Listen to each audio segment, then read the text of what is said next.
주님의 평화를 빕니다. 오늘 말씀의 제목은 그런 믿음을 의로 여기셨다 입니다. 그런 믿음을 의로 여기셨다. 본문 말씀은 창세기 15장에 있는 말씀입니다. 창세기 15장 1절에서 6절까지 여러분들에게 짧으니까 봉독해 드리면 이런 말씀입니다. 이런 일들이 일어난 뒤에 주님께서 환상 가운데 아브라함에게 말씀하셨다. 아브라함아, 두려워하지 말아라. 나는 너의 방패다. 네가 받을 보상이 매우 크다. 아브라함이 여쭈었다. 주 나의 하나님, 주님께서는 저에게 무엇을 주시렵니까? 저에게는 자식이 아직 없습니다. 저희 재산을 상속받을 자식이라고는 다마스쿠스 녀석 엘리에셀 뿐입니다. 주님께서 저에게 자식을 주지 않으셨으니 이제 저희 집에 있는 이 종이 저희 상속자가 될 것입니다. 아브라함이 이렇게 말씀드리니 주님께서 그에게 말씀하셨다. 그 아이는 너의 상속자가 아니다. 너의 몸에서 태어날 아들이 너의 상속자가 될 것이다. 주님께서 아브라함을 데리고 바깥으로 나가서 말씀하셨다. 하늘을 쳐다보아라. 네가 셀 수 있거든. 저 별들을 세어보아라. 그리고는 주님께서 아브라함에게 말씀하셨다. 너의 자손이 저 별처럼 많아질 것이다. 아브라함이 주님을 믿으니 주님께서는 아브라함의 그런 믿음을 의로 여기셨다. 아멘.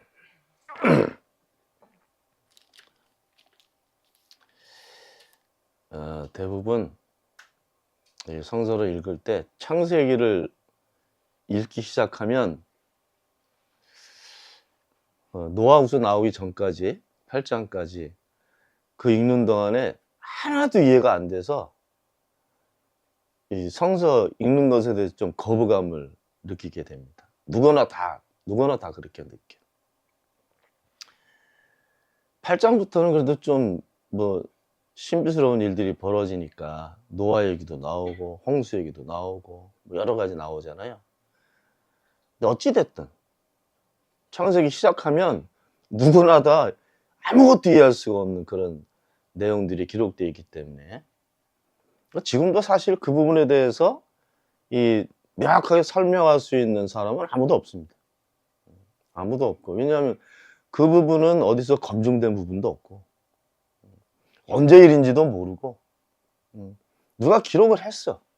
근데 어떻게 아무도 없었던 세상에서 이 세상에 있는 것처럼 이렇게 기록할 수 있었을까에 대한 의문이 들면 아주 부정적인 생각이 들기 시작합니다. 성서는 하나님의 말씀이고 일점일행 어떤 이런 걸로 다 듣고 이제 성서를 읽기 시작했다가 대단히 당황하게 되는 부분이 창세기 부분입니다. 그럼 그 다음에 창세기 읽어보면 또 괜찮아지는가? 괜찮아지지 않아요. 않고 우리가 잘 아는 아브라함, 이삭, 야곱, 요셉 이야기까지 쭉 내려 읽어도 창세기가 거의 50장 넘는데 다 읽어봐도 이해하기가 대단히 어렵습니다. 왜? 이해할 수 없는 얘기들이 많으니까. 그죠? 대표적인 것도 우리 다 알잖아요. 출애굽할 때 그 사건들, 광야에서 살 때 야곱이 살았던 생 누가 봤냐고 야곱 사는 거를.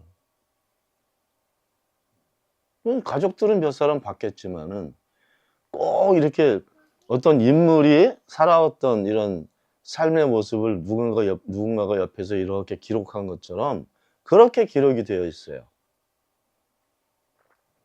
이 소설 쓸 때 제3자가 보는 그런 관점으로 기록이 되어 있다고요. 그러니까 이런 내용을 지금 내 믿음하고 연관시키기가 대단히 어렵습니다. 여러분들은 그냥 다 너무 익숙한 내용들이기 때문에 아멘 아멘 그러고 받을 수 있지만 그 아멘이 진짜인지 어느 내용 봐도 다 그렇습니다. 성서는. 그러고 난 다음에 출애굽기 넘어오면 더 황당한 얘기들이 많죠. 또 민수기? 이걸 왜 우리가 이걸 읽어야 되나 그런 생각 들 때도 있어요. 꼭 이스라엘 역사 같기도 하고 왜 이스라엘 왕들의 이름을 외워야 될지 그런 내용들로 꽉 차 있어요. 뭐 시편 넘으면 그래도 시 같으니까 괜찮은데, 그 다음에 이제 뭐 예언서로 넘어가죠. 그 열왕기로 넘어가죠. 그러면 도대체 이해 안 되는 부분들이 매우 많습니다. 설명하기가 어려워요. 그래서 목사님들도 이 구약으로 설교하는 것이 대단히 어렵습니다. 이 딱 포인트만 잡아가지고 하기는 쉬운데 내용을 설명하기는 대단히 어렵습니다. 그럼 신약을 어떤가? 신약은 더 어렵습니다. 왜냐하면 예수님께서 하신 말씀과 예수님께서 하신 모든 행동들, 그리고 사람들과의 관계, 이 부분이 이해가 안 되면 똥간지 같은 소리니까. 어떤 분들은 유영석 목사는 믿음이 이상한 사람이다 이렇게 볼 수도 있어요. 제가 정확한 말씀을 하는 겁니다. 성경은 내용으로 이렇게 읽어가지고 그게 무슨 나한테 이 교훈집이 아니니까. 여러분들 예수님 하신 말씀 다 이해합니까? 사도 바울은 예수님 말씀보다 자기가 가지고 있는 신학적 지식과 자기가 경험했던 내용과 이런 것들을 사람들에게 풀어서 설명했어요. 그러니까 여러분들이 바울 서신을 읽으면 그나마 조금 정신이 든 사람들은 그 내용을 좀 이해할 수가 있어요. 예를 들면 성령의 열매, 자비하며 여러 가지 있잖아요. 그걸 달달 외우잖아요. 근데 사실은 사도 바울이 얘기할 때 성령의 열매의 내용들 여러분들이 다 알아요?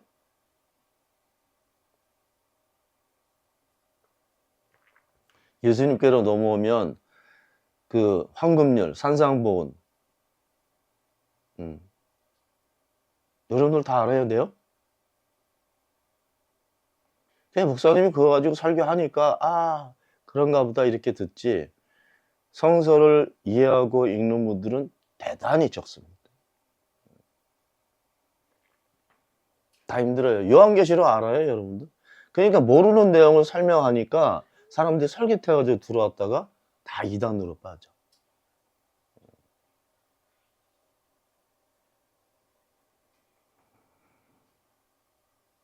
제가 구약을 설교를 하기 시작했던 것은 1999년 이후입니다. 1999년에 제가 두 번째로 부름을 받았어요. 그 이후부터 구약 성서를 설교를 할 수 있게 됐습니다. 예수님의 하신 말씀도 설교를 할 수 있게 됐어요. 부활에 대해서 설교를 할 수 있게 됐어요. 대단하지 않습니까? 나 스스로도 대견해.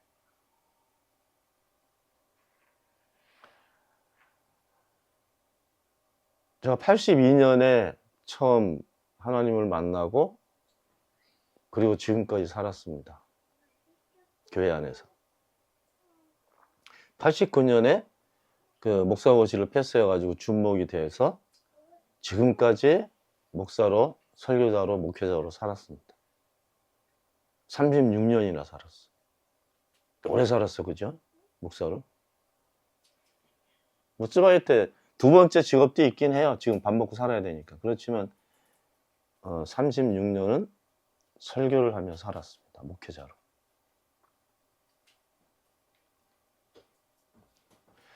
요즘은요, 제가 아브라함한테 꽂혀 있어요. 어쩌면 야곱한테 꽂혀 있어요.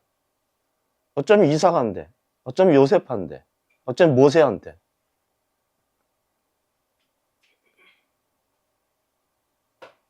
그 사람들이 위대한 사람들이라서 꽂힌 게 아니라 너무나 인간적으로 살았기 때문에.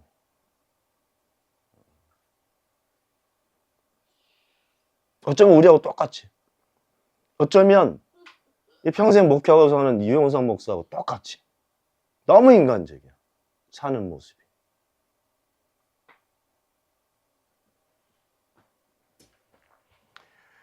성서의 인물들은요, 존경의 대상이 아닙니다. 예수님도 존경의 대상이 아니에요. 예수님께서는 우리들에게 하나님과 어떻게 사는지에 대한 표준을 제시하신 분입니다. 하나님과 살 수 있는 방법을, 하나님 나라와 같이 섞여 살 수 있는 방법을 알려주신 분이에요. 감사하죠. 그것도 예수님이 살았던 삶의 모습을 보면요, 형편없이 살았어요. 돈도 없었죠. 사람들한테 비난 많고 배척당했죠. 친구도 별로 없죠. 그래도 끝까지 가셨어요. 아브라함 얘기입니다. 아브라함이 고향을 떠나는 얘기가 창세기 12장에 나오죠. 그 전에는 그런 얘기가 없어요. 아브라함 아버지가 무슨 일을 했도 그렇게 짤막하게 기록이 되어 있고, 창세기 12장으로 오면 갑자기 아브라함이 고향을 떠나는 얘기가 나옵니다. 근데 성서가 이렇게 어떤 사건을 기록을 할 때 여러분들이 주의 있게 보셔야 될 부분이 있어요. 뭔가 하면 아브라함이 그냥 떠난 거 아니에요. 자기가 어떤 인생 플랜을 짜가지고 자기 계획을 가지고 떠난 게 아니에요.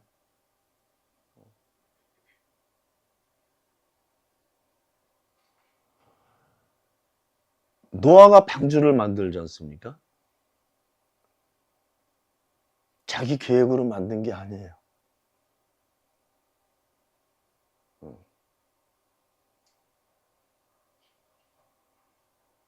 하나님께서 방주를 만들라고 말씀하셨기 때문에 만든 겁니다. 근데 노아가 살면서 사람들한테 미치광이 취급을 받습니다. 그 말은 무슨 말인가 하면 대단히 고단하고 힘들고 고통스러운 삶을 살았다는 이야기지. 똑같습니다. 아브라함. 고향을 왜 떠났어요? 하나님께서 나타나셔서 떠나라고 하셨기 때문에 떠났어요.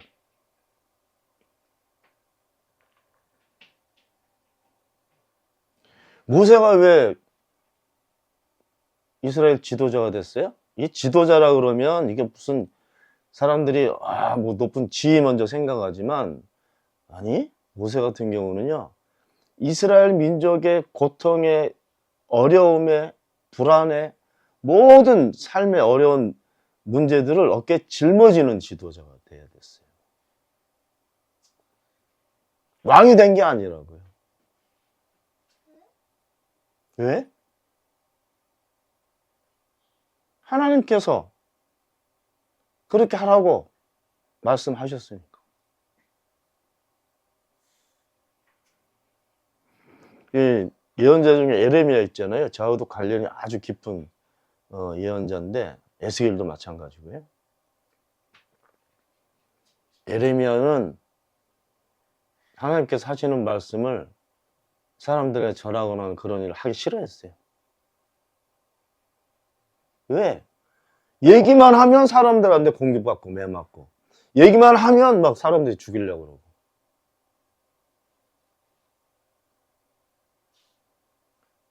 근데 왜 에레미야가 그렇게 눈물 뿌리면서도 그 일을 했어야 됐어요? 하나님께서 안 하면 견디지 못하게 하셨어요. 이 고통 속에서 했다고, 고통 속에서.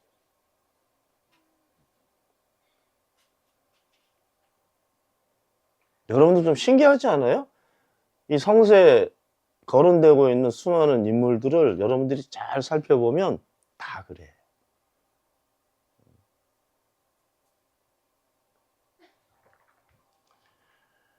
아브라함이 고향을 떠나서 살았던 이야기까지 할 필요가 없지만,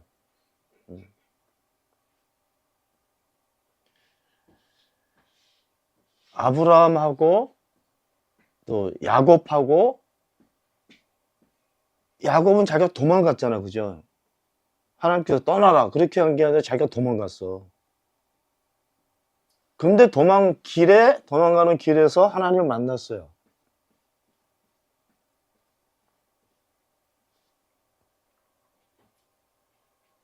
자, 지금까지 제가 거론했던 성서에 나타나는 중요한 인물들, 그 사람들의 삶을 들여다보면 쉽지 않았어요. 두렵고, 걱정되고, 때로는 배신당하고, 때로는 막 자식들한테도 배신당하고, 자식을 잃어버리는 슬픔, 복잡하고, 우리가 감당하지 못할 만큼 복잡하고 어려운 삶들을 감당하면서 살았습니다.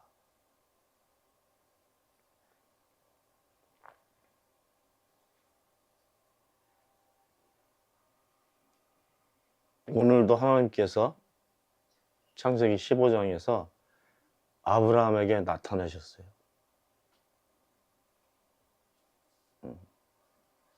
그래가지고 하시는 말씀 뭐라고 그랬냐면, 아브라함아 두려워하지 말아라.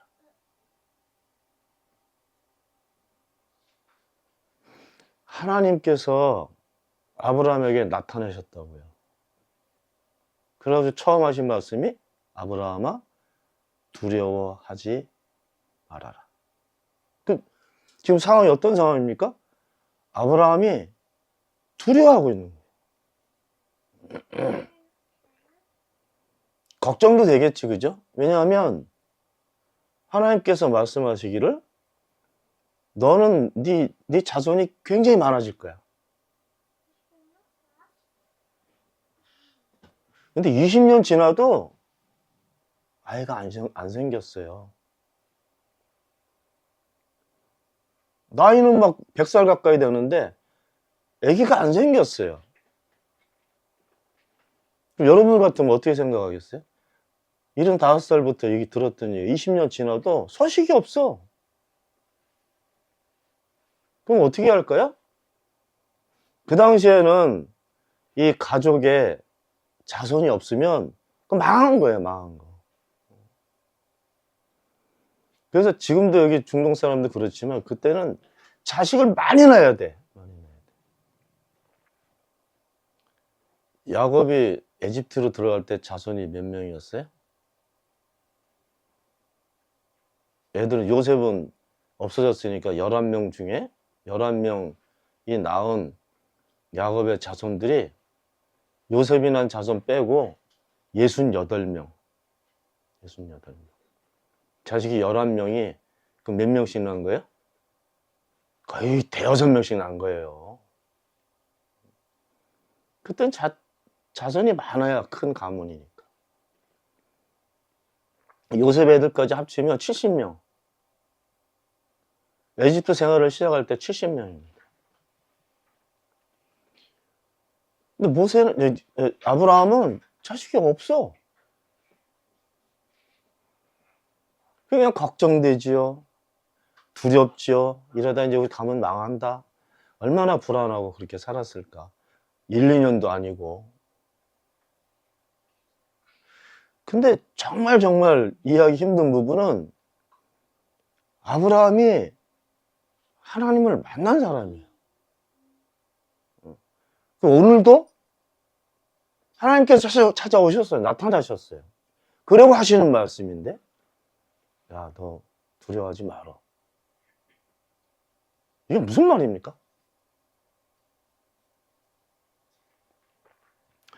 여호수아도 모세 그 비서로 있었잖아요. 그리고 이제 모세가 죽고 여호수아가 지도자가 돼야 되는데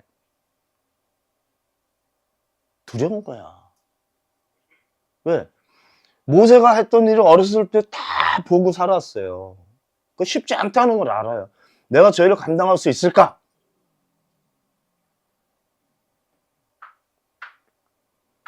그 모세도 하나님 만난 사람이고 여호수아도 하나님 만난 사람이잖아요. 여호수아에게 하나님께서 말씀하시는 거예요. 야, 너 왜 무서워하냐? 내가 같이 있잖아. 네가 어디 가든지 내가 같이 있을 거야. 두려워하지 말아라. 그러니까 하나님을 만나고 살아도 여호수아도 두려웠던 거예요.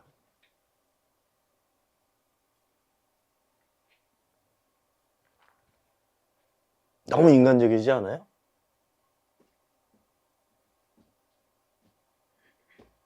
이 부분에서 이제 제가 조금은 다시 생각할 수 있는, 조금은 내가 사는 처지를 다시 한번 돌아볼 수 있는 그런 기회들이 요즘 자주 있는데, 야, 아브라함도 저렇게 살았구나. 하나님하고 같이 살아도 저렇게 살 수도 있구나. 저렇게 살 때도 있구나.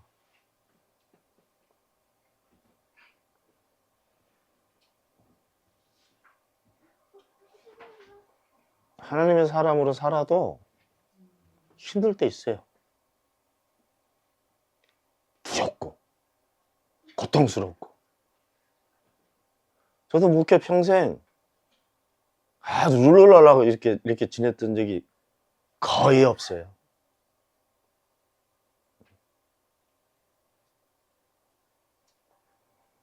근데 나 아직까지도 왜 하나님을 놓지 못하고 살까? 난 하나님을 믿으니까.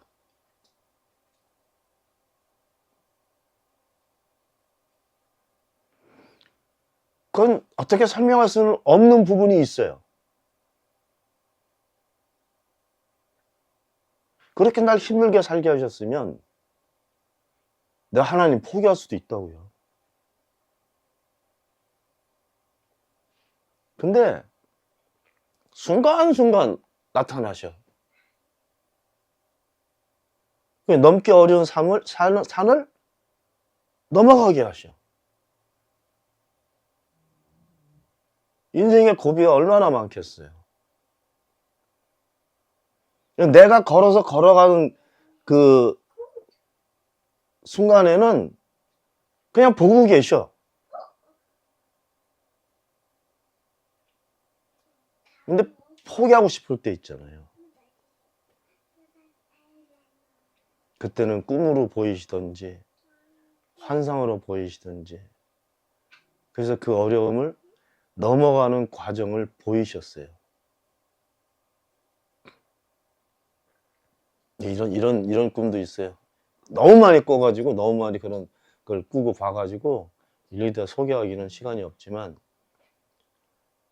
이젠 끝났다.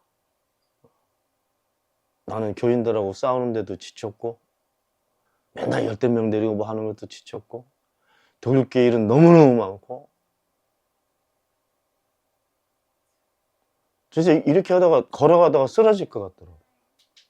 그렇다고 이게 뭐 원하는 대로 일이 잘 풀리거나 그런 것도 아니고, 너무 이제는 안 되나 보다. 그럴 때 꿈이 있어요. 여기 이제 독일에서는 이 차를 타고 멀리 다니면서 회의도 많이 해야 되고, 제가 1년에 7만 킬로씩 운전을 했어요. 1년에 7만 킬로. 지금까지 차를 한 30대를 바꿨어. 고속도로 가는데요. 고속도로 이제 이렇게 아주 가파른 고갯길이 있는 거예요. 화물차들도 많이 있고. 그래서 이제 추월하면서 쭉 가는데, 이게 너무 가파라지는 거야, 이게. 이게 차가 넘어질 정도로 이렇게 가파라지는데, 이러다 이거 여기서 뒤로 떨어지겠다, 넘어지겠다. 그러면서 낑낑낑낑 되고 간신히 막 올라가는데, 어느 순간에 싹 넘어가더라고, 거기를.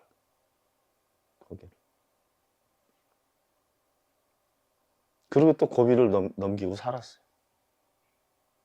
또 한 번은 차를 타고 이렇게 딱 어디 골목 같은 데 들어갔는데, 골목이 차가 꽉 낄 정도로 좁은 골목인 거예요. 쭉 가다 보니까 길이 없어. 길이 기역자로 있어, 기역자로. 얘가 차가 꽉 낄 정도로 좁은 도로인데, 커브 길이 기역자예요. 갈 수 있습니까, 없습니까?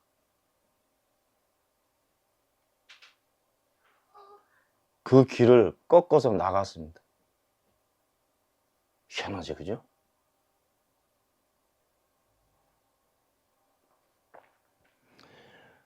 오늘 아브라함 이야기는요, 아브라함이 굉장히 어려운 순간에 그런 삶을 살고 있었을 때입니다. 희망도 없고, 나이는 들어가고, 이거 적각거리 흐르는 뭐 약속의 땅이 어딘지도 보이지도 않고,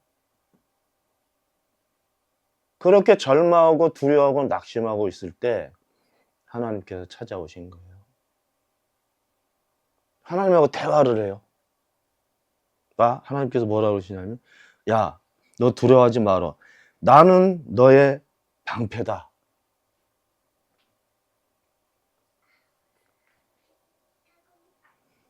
이 말이 얼마나 중요하고 힘이 되는 말인지 여러분들 아십니까? 지금 아브라함의 삶의 현장이 이 말을 감사합니다 이렇게 받을 만한 현장이 아니에요. 그런 상황이 아니라고. 그러니까 이게 더 큰 의미가 있고 무게가 있는 거죠. 이 하나님 말씀 때문에 사는 거예요. 그리고 약속하신 것을 다시 아브라함에게 말씀하십니다. 근데 너 보상이 커. 근데 아브라함이 재산이 좀 있었나 봐. 상속하고 싶은데 상속할 놈이 없어. 그래가지고 자기가 어릴 때부터 집안에서 키웠던 종 에벤에셀에게 주려고 생각을 하고 있었던 거예요.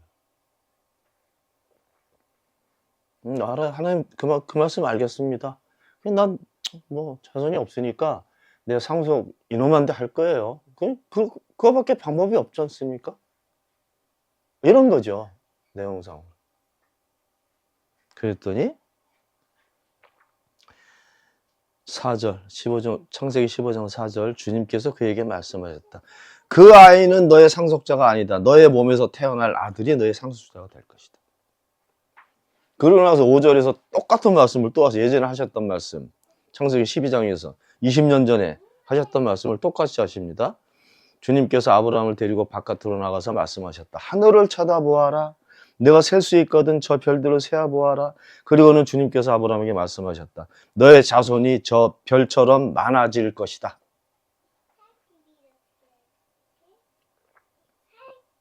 그 다음 말씀이 이 말씀을 이해해야 되는데 6절에 아브라함이 주님을 믿으니 주님께서는 아브라함의 그런 믿음을 의로 여기셨다. 아브라함을 믿었대. 이해됩니까? 나는 이해가 돼.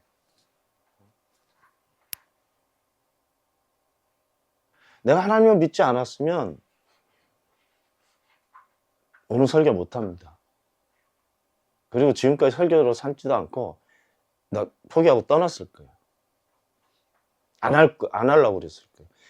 안 하려고 수도 없이 맘먹었었어요. 목회 안 하고 하나님 말씀 전하지 않고.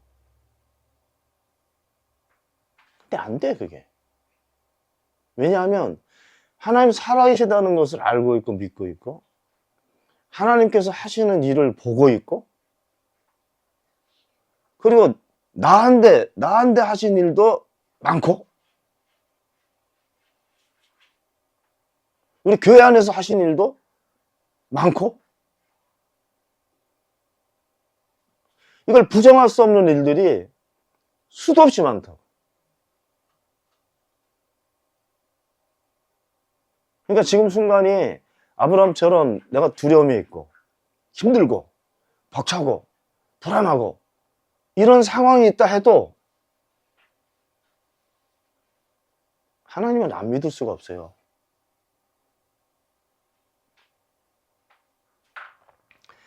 그게 저는 아브라함도 그런 심정이었을 거다 생각을 합니다. 아브라함이 하나님 포기 안 해요.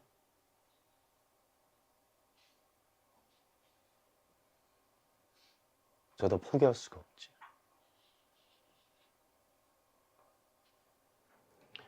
하나님께서는 아브라함에게 하셨던 이 15장 이후에 이스라엘 자손들에 대한 예언의 말씀을 주시는데 그 말씀대로 됐어요. 야곱 시대에 와가지고 에집트로 들어가잖아요. 근데 그때도 하나님께서 이렇게 말씀하셔. 야곱에게 나타나셔서 항상 나타나셔서 말씀하셔. 너 에집트 들어가는 거 염려하지 말아라. 내가 같이 간다.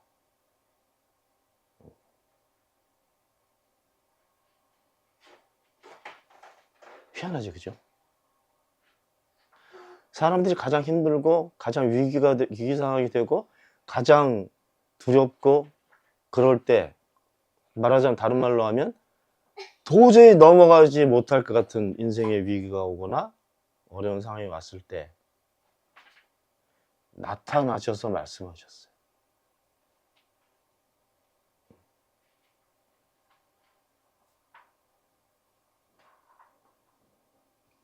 우리가 하나님을 포기할 수 없는 이유.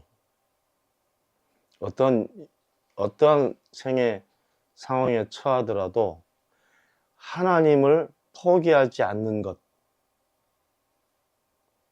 하나님께서는 그것을 의로운 것으로 여기셨다.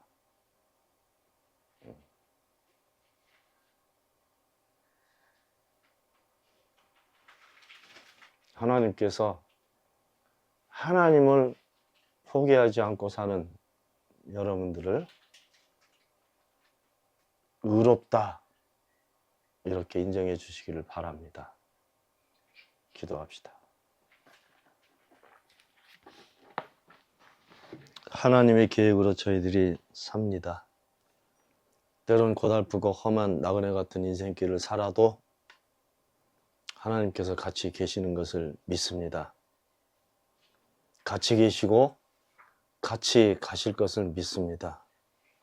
그 믿음 흔들리지 않고 오직 주님 바라보고 살아가는 저희가 될 수 있도록 도와주시기를 바랍니다. 우리 주 예수 그리스도의 이름으로 기도하옵나이다. 아멘.